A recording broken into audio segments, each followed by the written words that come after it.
পূর্বাঞ্চল প্রতিদিনে এই মুহূর্তে কয়েকটি সংবাদ নিয়ে আপনাদের সাথে রয়েছি আমি শবনম। বিস্তারিত সংবাদের আগে প্রথমে দেখে নেব হেডলাইন্স। শিলচর মধুরবন্দে জমি বিবাদকে কেন্দ্র করে প্রচন্ড মারপিট, গুরুতর আহত বেশ কয়েকজন, ঘটনাস্থলে পুলিশ। মাটি কাটতে গিয়ে মাটির নিচে চাপা পড়ে অল্পেতে প্রাণে বাঁচল এক শ্রমিক। করিমগঞ্জ বিজেপি কর্মীদের দ্বারা প্রয়াত প্রধানমন্ত্রী অটল বিহারী বাজপেয়ীর প্রতি শ্রদ্ধাঞ্জলি জ্ঞাপন। ঘন ঘন গরু চুরি ঘটনায় আতঙ্কিত কাঞ্চনমালার জনগণ, জনতার হাতে আটক বলেরো বোঝাই গরু সহ 2 কুখ্যাত চোর। আনন্দ মেলা শুরু নিলামবাজারে, আনুষ্ঠানিক উদ্বোধন করলেন বিজেপি নেত্রী শিপ্রা গুল। লোকসভা নির্বাচনে প্রার্থিত্বের দাবিতে কাছাড় জেলা কংগ্রেস অফিসে নিজের মনোনয়ন জমা করলেন পীযূষ কান্তি দাস। বিজেপি সুরাই মণ্ডলের উদ্যোগে গুচ্ছ অনুষ্ঠান সূচির মাধ্যমে সুশাসন দিবস পালিত। বিএনএমপি স্কুলের শতবর্ষ অভ্যর্থনা কমিটির 3 দিন ব্যাপী স্বচ্ছতা কর্মসূচি ধলাইয়ে। বাঁধন ও দিশান্ত গ্রুপের যৌথ উদ্যোগে আগামী 5 জানুয়ারি থেকে শুরু হবে 3 দিবসীয় পৌষ মেলা। বিভিন্ন কর্মসূচির মধ্য দিয়ে বেরোনিয়া মণ্ডলের উদ্যোগে অটল বিহারী বাজপেয়ীর জন্মদিন পালন।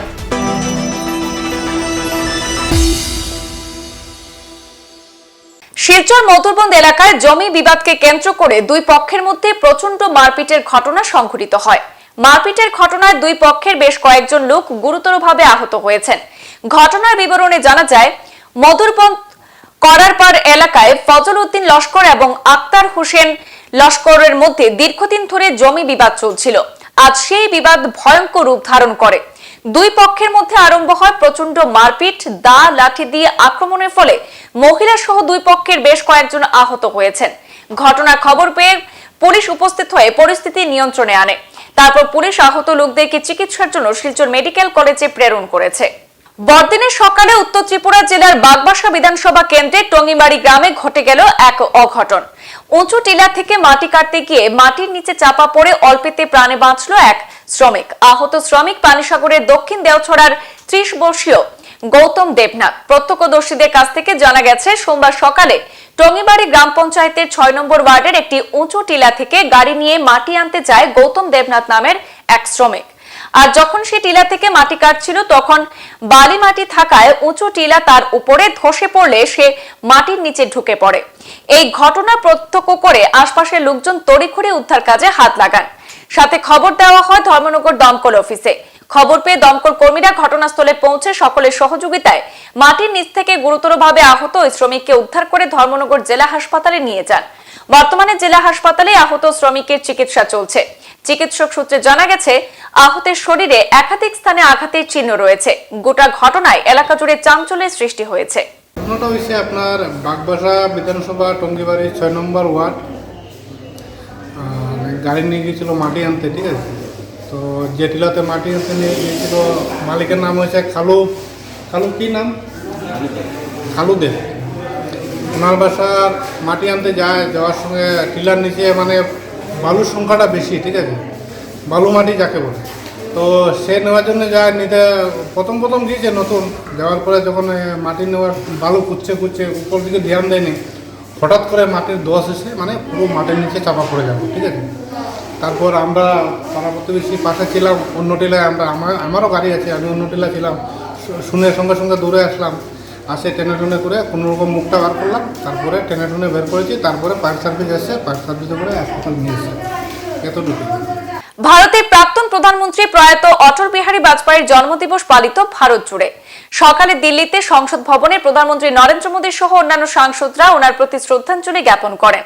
পুরো দেশ জুড়ে বিজেপি কর্মীরা বিভিন্ন কর্মকাজের মাধ্যমে সুশাসন দিবস পালন করেছেন।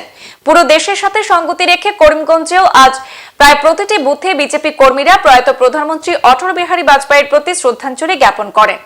এদিকে করিমগঞ্জ জেলা বিজেপি কার্যালয়ে ওনার প্রতি শ্রদ্ধাঞ্জলি প্রদান সহ আলোচনা সভার আয়োজন করা হয়। উক্ত আলোচনা সভায় প্রাক্তন বিধায়ক মিশন রঞ্জন দাস, জেলা বিজেপির সভাপতি সুব্রত ভট্টাচার্য প্রাক্তন প্রধানমন্ত্রী অটল বিহারী বাজপেয়ীর জীবনের বিভিন্ন দিক নিয়ে বিস্তৃত আলোচনা করেন। রাজনৈতিক অঙ্গনে পদার্পণ করে জনসংঘ থেকে জনতা পার্টি হয়ে যে ভারতীয় জনতা পার্টি নামক রাজনৈতিক দল ভারতবর্ষের রাজনৈতিক আকাশে এক নতুন আঙ্গিনায় যাত্রা শুরু করেছিল, সেই দলের প্রতিষ্ঠাতা সভাপতি বাজপেয়ীজি আর 100তম জন্মদিবস উপলক্ষে আপনাদের সকলকে শুভেচ্ছা অভিনন্দন জানাচ্ছি। এখানে পূর্ববর্তী বক্তারা বক্তব্য রেখে গেছেন বাজপেয়ীজির জীবনী সম্পর্কে বিস্তৃতভাবে আপনাদের সামনে তুলে ধরেছেন। এখানে কিশোরবাবু ওনার বক্তব্যে বলছিলেন যে কোনো এক সময় ভারতীয় জনতা পার্টিকে বলা হয়েছিল যে দলের 2 জন সাংসদ নেই সেই দল বা সেই দলের কোন নেতার কথা শোনার মতো সময় আমাদের কাছে। সেই বক্তব্য ছিল ভারতবর্ষের প্রাক্তন প্রধানমন্ত্রী যিনি বর্তমানে এই মুহূর্তে নেই, আর তার জীবনী আজ আমরা এখানে আলোচনা করছি, যার জন্ম জয়ন্তী আমরা পালন করছি, আমাদের দলের প্রতিষ্ঠাতা সভাপতি, উনিও আজ এই মুহূর্তে নেই। বাজপেয়ীজি বক্তব্য রাখছিলেন সংসদে, আর ওই সময় কংগ্রেস দলের সেই সময়কার নেতা সংসদে যিনি কংগ্রেস দলকে নেতৃত্ব দিচ্ছিলেন, ওই সময়কার প্রধানমন্ত্রী নেই, ওনার নাম আমি বলছি না, আর ওই প্রধানমন্ত্রী ওই সময় বক্তব্যে বলছিলেন যে দলের 4 জন সাংসদ নেই, একজন সবকে বয়ে নিয়ে যেতে হলে এখানে 4 জন মানুষের দরকার হয়, আর যে দলের ওই 4 জন সাংসদ নেই সেই দলের কথা শোনার আমার সময় নেই সংসদে। আর ওই সময় বাজপেয়ীজি তীব্র প্রতিবাদ জ্ঞাপন করে উঠে দাঁড়িয়ে বলছিলেন, শুকনো মৌসুমের শুরুতে ঘন ঘন গরু চুরির ঘটনায় আতঙ্কিত হয়ে পড়েছেন ত্রিপুরা গোলাঘাটি বিধানসভার অন্তর্গত কাঞ্চনমালা এলাকার জনগণ। এরই মধ্যে রবিবার রাতে অভিজিৎ বাউল এবং সুভাষ ঘোষের বাড়ি থেকে নিশি কুটুম্বের দল মোট 9টি গরু চুরি করে নিয়ে যায়। সোমবার বিষয়টি প্রত্যক্ষ করেন গরুর মালিকরা। শেষে আশপাশের এলাকায় খোঁজ খবর করেও সন্ধান মেলেনি চুরিকৃত গরুগুলির। পরে খবর দেওয়া হয় আমতলী থানায়, তদন্তে নামে পুলিশ। তবে ততক্ষণে খবর পেয়ে কাঞ্চনমালার জনগণ পাচারের মুখে একটি বলেরো পিকআপ ভ্যান 9টি গরু সহ 2 চোরকে আটক করতে সক্ষম হন। স্থানীয়দের অভিযোগ মতে পুলিশের টহল নিয়মিত না হওয়ার কারণে এলাকায় ঘন ঘন চুরিকাণ্ড সংঘটিত হচ্ছে। এতে ব্যাপক আতঙ্ক দেখা দিয়েছে স্থানীয়দের মধ্যে। এ ব্যাপারে ভুক্তভোগী জনগণ জেলা পুলিশ সুপারের আশু হস্তক্ষেপ কামনা করেছেন। সোমবার ধৃতদের আদালতে সমঝে দেয় পুলিশ। জমকালো আনুষ্ঠানিকতায় বিজেপি নেত্রী শিপ্রা গুণের হাত ধরে নিলামবাজারে উদ্বোধন হলো আনন্দ মেলার। শান্তি শৃঙ্খলা এবং এলাকার সুনাম অক্ষুণ্ণ রেখে আনন্দ মেলায় আনন্দ উপভোগ করতে আহ্বান আয়োজক কমিটির। কৃষকরা সোনার ফসল ঘরে তুলেছে। প্রচন্ড পরিশ্রমের পর অবসর সময়ে কৃষকরা যাতে একটু আনন্দ উপভোগ করে নিতে পারে সেই লক্ষ্য মাথায় রেখে ধারাবাহিক মেলায় আয়োজন করা হয়েছে বললেন আনন্দ মেলার উদ্বোধক রাজ্যিক বিজেপির কার্যকারী সদস্যা শিপ্রা গুণ। পূর্ব নির্ধারিত সূচি অনুযায়ী আজ বিকেলে এলাকার মানুষের মধ্যে আনন্দ মেলা নিয়ে ব্যাপক উৎসাহ এবং আনন্দের মধ্য দিয়ে নিলামবাজার স্বামী বিরজানন্দ বিদ্যানিকেতন হায়ার সেকেন্ডারি স্কুলের মাঠে মূল ফটকের ফিতা কেটে আনন্দ মেলার আনুষ্ঠানিক সূচনা করেন বিজেপি নেত্রী শিপ্রা গুণ। মনোরঞ্জনকর নৃত্যশালা প্রদর্শনী, অর্কেস্ট্রা, নাগরদোলা সহ নানা ধরনের খাবার সামগ্রী, মহিলাদের প্রসাধনী এবং শিশুদের আমোদ প্রমোদের প্রচুর সম্ভার নিয়ে গঠিত আনন্দ মেলা আগামী পক্ষকাল ধরে বিরামহীনভাবে চলবে বলে জানা গেছে। এইবারও আমাদের নিলামবাজারে এসবিবি খেলার মাঠে আনন্দ মেলা আজকের থেকে শুরু হচ্ছে। আজকে শুভ উদ্বোধন হয়েছে। আমরা প্রতি বছরই এই নিলামবাজার এলাকার মানুষের মনোরঞ্জনের জন্য, কিছু আনন্দের জন্য এই আনন্দ মেলার আয়োজন করা হয়। এটা দীর্ঘদিন থেকে চলছে। আমরা যখন স্কুলে ছিলাম তখনও এইভাবে আনন্দ মেলা হতো। আমরা তখন ছোট ছিলাম, আমরাও সেই মেলা উপভোগ করতাম। আজকের দিনে সেই দীর্ঘদিন থেকে এই মেলা চলছে। আমরা সবাইকে, নিলামবাজার এলাকার জনগণকে আমরা আহ্বান জানাচ্ছি যে এই মেলায় সবাই অংশগ্রহণ করে আনন্দ উপভোগ করবেন। আর সবার কাছে একটা অনুরোধ থাকবে যাতে সবাই শান্তি শৃঙ্খলভাবে এই মেলা উপভোগ করেন, আনন্দ নেন। আর এখানে যারা আছেন মেলা কমিটির পক্ষ থেকে এই এলাকার বিশিষ্টজনদের কাছে, সবার কাছে অনুরোধ থাকবে যাতে এই শান্তি শৃঙ্খলা বজায় রাখার জন্য সবার সহযোগিতা আমরা চাইছি এই মেলা কমিটির পক্ষ থেকে। লোকসভা নির্বাচনে প্রার্থিত্বের জন্য কাছাড় জেলা কংগ্রেস অফিসে নিজের মনোনয়নপত্র জমা করলেন পীযূষ কান্তি দাস। তিনিও একজন দাবিদার হিসেবে আজ নিজের ফর্ম জমা করেছেন কংগ্রেসের জেলা সভাপতির কাছে। কাছাড় জেলা কংগ্রেসে একটার পর একটা আবেদনপত্র জমা পড়ছে। পীযূষ কান্তি দাস 2006 থেকে পেশাগতভাবে আইনজীবীর ব্যবসা চালিয়ে যাচ্ছেন। অন্যদিকে বিভিন্ন নেতা মন্ত্রীদের দেখে তাদের অনুপ্রেরণায় উনি কংগ্রেস প্রার্থী হিসেবে নিজেকে টিকিয়ে রাখতে চাইছেন। যদি উনি টিকিট পান তাহলে আগামী দিনে কংগ্রেসকে কিভাবে ফিরিয়ে আনা যায় সে বিষয়ে সচেষ্ট থাকবেন এবং যদি নাও পান তাহলেও কংগ্রেস দলে থেকে দলকে মজবুত করার চেষ্টা করবেন বলে জানান তিনি। আপনার নামটা কি? আমার নাম পীযূষ কান্তি দাস। ওকালতি প্রফেশনে আছি 2006 থেকে, প্রায় 16-17 বছর হয়ে গেছে এই প্রফেশনে আছি এবং সক্রিয়ভাবে এই প্রফেশনে আছি, কিন্তু রাজনীতিতে কোনো সক্রিয়ভাবে ছিলাম না। এখন আপাতত আমি রাজনীতিতে এসেছি এবং আর বলবো নতুনও বলবো না, কারণ আমার জন্মসূত্রে আমার জন্মস্থান হলো বাতৃবার গ্রাম। তো সেই গ্রাম থেকে আমি জন্ম হয়েছে। আমাদের ছোটোবেলা থেকে দেখেছি আমাদের মাননীয় কুতুবামেরকে দেখে দেখে বড় হয়েছে। সেই জন্য মানে কংগ্রেসের প্রতি আমাদের অতিরিক্ত একটা ভালোবাসা আছে। সেই ভালোবাসাটাকে কাজে লাগাইয়া আমি এই কংগ্রেসে জয়েন করেছি এবং আমার প্রার্থিত্ব হিসাবে আমি এপিসিতে আমি জমা দিয়েছি এবং মাননীয় সভাপতির কাছেও আমার কপিটা দিয়েছি।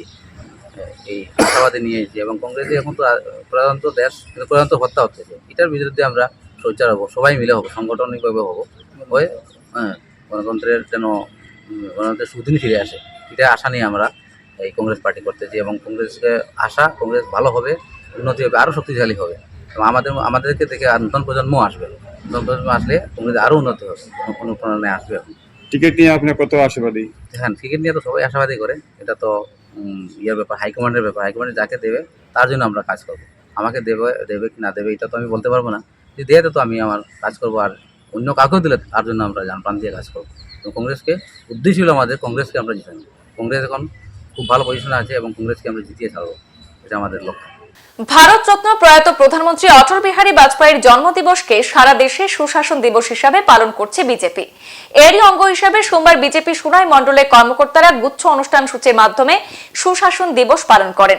এদিন সুনাই মোটর স্ট্যান্ডে অটলজির মূর্তিতে পুষ্পার্ঘ্য অর্পণ এবং মাল্যদান করেন বিজেপি সুনাই মণ্ডল কমিটির সভাপতি ভজন সেন এবং মণ্ডল কমিটির কর্মকর্তারা। এরপর সুনাই মণ্ডলের কর্মকর্তারা সুনাই প্রাথমিক স্বাস্থ্য কেন্দ্রে গিয়ে প্রসূতি মহিলাদের মধ্যে ফলমূল বিতরণ করেন। পরে বিজেপি সুনাই মণ্ডল কার্যালয়ে কর্মী সভা অনুষ্ঠিত হয়। মণ্ডল সভাপতি ভজন সেনের পৌরোহিত্যে আয়োজিত সভায় বিভিন্ন বক্তা বাজপেয়ীর জীবনাদর্শ নিয়ে আলোকপাত করেন। আজকে 25 ডিসেম্বর ক্রিসমাস এবং আমাদের ভারতীয় জনতা পার্টির ভারতরত্ন প্রাপ্ত শ্রদ্ধেয় শ্রী অটল বিহারী বাজপেয়ী জন্মদিবস। আজকের এই দিনটি 2014 সালে যখন নরেন্দ্র মোদী প্রধানমন্ত্রী ছিলেন তখন সেইটাকে উনি ঘোষণা করেছেন যে আমরা অটলজির জন্মদিবসকে সুশাসন দিবস হিসাবে পালন করব। সেইটাকে আমরা পালন করে আসছি। আজকে এই দিবস উপলক্ষে আমরা হাসপাতালে এসে প্রথমে আমরা সোনাই চৌরঙ্গিতে বাজপেয়ী স্ট্যাচুতে আমরা মাল্যদান পুষ্পাঞ্জলি করেছি এবং এখানে এসে রোগীদের মধ্যে দুস্থদের মধ্যে আমরা ফলমূল বিতরণ করেছি। তারপর আমরা চলে যাব আমাদের কার্যালয় অফিসে বক্তৃতা প্রদান হবে এবং ওনার রচিত কবিতা আবৃত্তি হবে। ধন্যবাদ, নমস্কার। ধলাই বাম নিত্যানন্দ উচ্চতর মাধ্যমিক বহুমুখী বিদ্যালয়ের শতবর্ষ অভ্যর্থনা কমিটির উদ্যোগে 3 দিনব্যাপী স্বচ্ছতা কার্যসূচি আরম্ভ হয়। সোমবার বিদ্যালয় প্রাঙ্গণে স্বচ্ছতা কার্যসূচিতে অংশগ্রহণ করেন স্কুলের অধ্যক্ষ পিনাক চক্রবর্তী, ধলাই মাতৃভূমি সংস্থার সভাপতি শীতাংশু দাস সহ অন্যান্যরা। স্বচ্ছতা কার্যসূচি শেষে শতবর্ষ অভ্যর্থনা কমিটির কার্যকারী সভাপতি শীতাংশু দাস বলেন, ধলাই বিএনএমপি স্কুল একটি স্বনামধন্য স্কুল। আগামী 28, 29 এবং 30 জানুয়ারি অনুষ্ঠিত হবে স্কুলের শতবর্ষ উদযাপন অনুষ্ঠান। স্কুলের শতবর্ষ উদযাপন উপলক্ষে বিভিন্ন কার্যক্রম হাতে নেওয়া হয়েছে। কলকাতা সহ বিভিন্ন স্থান থেকে শিল্পীরা অংশগ্রহণ করবেন অনুষ্ঠানে। তাছাড়া সাংস্কৃতিক, খেলাধুলা, সংবর্ধনা, শোভাযাত্রা সহ বিভিন্ন কার্যক্রম রয়েছে। স্কুলের প্রাক্তন ছাত্রছাত্রী সহ এলাকার সবাইকে অনুষ্ঠানে অংশগ্রহণ করে সহযোগিতার জন্য সাদর আমন্ত্রণ জানান তিনি। বহুমুখী উচ্চতর মাধ্যমিক বিদ্যালয়ের শতবর্ষ উদযাপন উপলক্ষে শতবর্ষ উদযাপন কমিটির ব্যবস্থাপনায় আজ থেকে 3 দিনের সাফাই অভিযান শুরু হয়েছে এই বিদ্যালয় প্রাঙ্গণে। আজকে এখানে যারা অ্যালুমিনিরা আছে বা শিক্ষক যারা আছেন, প্রাক্তন শিক্ষক যারা আছেন, এই স্কুলের প্রাক্তন যারা ছাত্রছাত্রী আছেন, প্রত্যেকে আজকে সাফাই অভিযানে হাত দিয়েছে। কিছুক্ষণের মধ্যে এখানে আমাদের দলাই প্রাথমিক স্বাস্থ্যকেন্দ্র থেকে আশা কর্মীরাও এখানে এসে সাফাই অভিযানে অংশগ্রহণ করবেন এবং আগামীকালকে আমাদের এখানে এই স্কুলের যারা শিক্ষক, বর্তমান শিক্ষক যারা আছেন তাদের মাধ্যমে সাফাই অভিযান হবে। শুধু স্কুলের ভিতরে নয়, স্কুলের বাইরেও সাফাই অভিযান চালানো হবে এবং আগামী পরশুদিন এখানে সাফাই অভিযানে হাত দেবেন এই স্কুলের বর্তমান যারা ছাত্রছাত্রীরা আছে। আপনারা নিশ্চয়ই অবগত আছেন যে আগামী জানুয়ারি মাসের 28, 29 এবং 30 জানুয়ারি 2024 এখানে শতবর্ষ উদযাপন করা হবে। এই স্কুলের 100তম বর্ষ উদযাপন করা হবে এবং আমাদের কার্যসূচি যদিও এখনও তৈরি হয়নি, তবে আমাদের অভ্যর্থনা সমিতি একটা চিন্তাধারা নিয়েছে যে শোভাযাত্রা যেটা হবে সেই শোভাযাত্রাটা 27 তারিখ করা হবে, অর্থাৎ 27, 28, 29, 30 এই 4 দিনের এখানে শতবর্ষ উদযাপন এই বিদ্যালয়ের মাঠে এবং বিদ্যালয়ের ভিতরে যে মাঠটা আছে এই দুইটা জায়গায় মঞ্চ তৈরি করে সেটা খুব ঝাঁকজমকভাবে সেটা পালন করা হবে। বাঁধন এবং দিশান্ত গ্রুপের উদ্যোগে আগামী 5 জানুয়ারি থেকে 7 জানুয়ারি পর্যন্ত শিলচরে মেগা পৌষ মেলার আয়োজন করা হবে। এদিন শিলচরের বিশিষ্ট সমাজসেবী স্বর্ণালী চৌধুরী মুখ্য অতিথি হিসাবে উপস্থিত থেকে 3 দিবসীয় পৌষ মেলার উদ্বোধন করবেন। উক্ত মেলায় বিভিন্ন গ্রুপের মহিলারা তাদের রকমারি স্টলের পসরা নিয়ে মেলায় বসবেন। 3 দিবসীয় পৌষ মেলায় বস্ত্র সম্ভার, জুয়েলারি, ফুড আইটেম, পিঠে পুলি এবং ব্যাগ সহ মহিলাদের হাতে তৈরি বিভিন্ন রকমারি স্টলে রাখা হবে। একই সাথে 3 দিনব্যাপী সাংস্কৃতিক অনুষ্ঠানেরও আয়োজন করা হয়েছে। এছাড়া পৌষ মেলাকে কেন্দ্র করে শিশু এবং মহিলাদের জন্য উলুধ্বনি এবং শঙ্খধ্বনি প্রতিযোগিতাও রাখা হয়েছে। অনুষ্ঠান শেষে বিজয়ীদের মধ্যে পুরস্কার তুলে দেওয়া হবে। 3 দিবসীয় পৌষ মেলাকে সফল এবং সার্থক করে তুলতে সকলের সহযোগিতা কামনা করেছেন আয়োজকরা। আজকে এই সাংবাদিক সম্মেলনের উদ্দেশ্যটা হলো বাঁধনের দিশান্ত গ্রুপ, আমাদের মহিলা গ্রুপ, এই গ্রুপ যৌথভাবে একটা পৌষ মেলার অর্গানাইজ করছে। তো কোন জায়গাতে করছেন এই অর্গানাইজটা? লক্ষ্মীনারায়ণ বিবাহ বাসর 5, 6, 7 জানুয়ারি, শুক্র, শনি, রবি। হ্যাঁ, আপনাদের সবাইকে আমন্ত্রণ রইল। কি কি অনুষ্ঠান থাকবে বা কি কি থাকবে? স্টল নিয়ে বসবে মহিলারা? কাপড়ের স্টল থাকবে, জুয়েলারি থাকবে, খাওয়ার স্টলও অনেক থাকবে। মানে এক ছাদের নিচে আপনারা ভ্যারাইটিস সবকিছু পেয়ে যাবেন। আচ্ছা, এটা উদ্ঘাটনটা কে করবেন? এই যে আপনাদের এই পৌষ মেলা, স্বর্ণালী চৌধুরী, স্বর্ণালী চক্রবর্তী। হ্যাঁ, স্বর্ণালী চক্রবর্তী দিদি করবেন। তো সবাই আপনারা আসবেন। সারা দেশে এবং রাজ্যের সাথে বিলোনিয়াতেও পালিত হলো ভারত রত্ন তথা প্রয়াত অটল বিহারী বাজপেয়ীর জন্মদিন। সোমবার দক্ষিণ জেলার বিলোনিয়া অটল ভবনে অটল বিহারী বাজপেয়ীর প্রতিকৃতিতে যথাযোগ্য মর্যাদার সাথে পুষ্পস্তবক দিয়ে শ্রদ্ধা জানানোর পর শুরু হয় বিভিন্ন ধরনের কর্মসূচি। শ্রদ্ধার্ঘ্য অর্পণের পর অনুষ্ঠানের বিলোনিয়া হাসপাতালে চিকিৎসারত রোগীদের মধ্যে ফল, মিষ্টি ইত্যাদি বিতরণ করা সহ পরবর্তী সময়ে বিলোনিয়া মণ্ডলের উদ্যোগে সুকান্ত নগরের ড্রপগেট এলাকায় প্রাক্তন প্রধানমন্ত্রী স্বর্গীয় অটল বিহারী বাজপেয়ীর 4টি পঞ্চায়েত এলাকার দুস্থ মানুষরা শীতের জন্য কষ্ট পাচ্ছেন দেখে তাদের হাতে শীত বস্ত্র বিতরণ করা হয়। সেখানে 2 শতাধিক অধিক জনগণের মধ্যে শীত বস্ত্র বিতরণ করেন কর্মকর্তারা। আজকে সারাদিন আমরা আনন্দের সহিত ধুম ধারাক্কার মাধ্যমে আমরা প্রিয় প্রধানমন্ত্রী ছিলেন অটল বিহারী বাজপেয়ীজি, ওনার আজকে 99তম জন্মদিন। সেই উপলক্ষে আমরা একে একে সকাল থেকে আমাদের কার্যক্রম চলছে। আমাদের পরবর্তী কার্যক্রম হচ্ছে আমাদের পার্টি অফিসে ওনার কেক আমরা কাটা, ওনার জীবনী নিয়ে আমরা আলোচনা করা। এখন এখানে আমরা সামান্যতম একটা উপহার আমাদের দিদিদের, আমাদের গুরুজনদের আমরা দিতে চাই, তার জন্য এখানে আমরা আসা। তো সবাইকে আমরা নমস্কার জানাই। ওনার যে কাজগুলি আজকে যারা অন্তর্দয় কার্ড পেয়েছেন ওনার কারণে পেয়েছেন, আজকে যারা গ্রাম থেকে শহরে আসছেন ওনার কারণে এসেছেন। ওনার নেতৃত্বে, ওনার প্রধানমন্ত্রীত্বে গ্রামীণ সড়ক যোজনা, যেটা প্রত্যেকটা গ্রামে পাকা রাস্তা, ওনার কালেই উনি সিদ্ধান্ত নিয়ে করেছেন। আজকে যারা বিপিএল পাচ্ছেন, বিপিএল কার্ড আছে ওনার কারণে বিপিএল কার্ড। ওনার অনেক কাজ এই ভারতকে আধুনিক ভারত তৈরি করার জন্য উনি প্রতিনিয়ত 5 বছর চেষ্টা করেছেন ভারতের মানুষকে, ভারতের গণদেবতাদের আত্মনির্ভর করার জন্য। তাই আজকে ওনার প্রতি আমরা গর্বের সহিত আমরা শ্রদ্ধা জানাই। আমরা গর্বিত যে আমাদের দেশে এরকম একটা সুশাসন, আমরা এরকম একটা নেতৃত্ব আমরা পেয়েছি।